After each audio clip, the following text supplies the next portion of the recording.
Hey everyone, welcome back. In this video, we're going to check out how to change your country or region in eFootball 2025 mobile without losing any data. If you're new here, make sure to hit that subscribe button for more helpful tutorials. I'll show you the steps one by one, so let's get started. Step 1. Open the eFootball app and go to Extras, then tap on Support.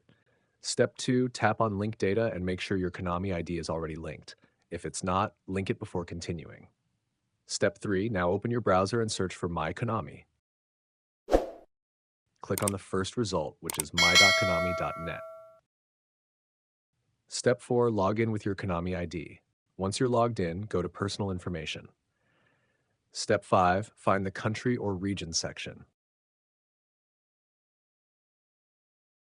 Tap it, select your new country, and click Next.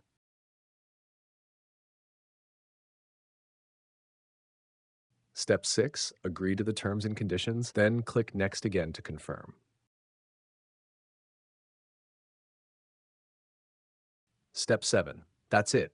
Your country or region will be updated, and it will reflect inside your eFootball game. Thanks for watching. If this helped you, leave a like and don't forget to subscribe for more easy guides.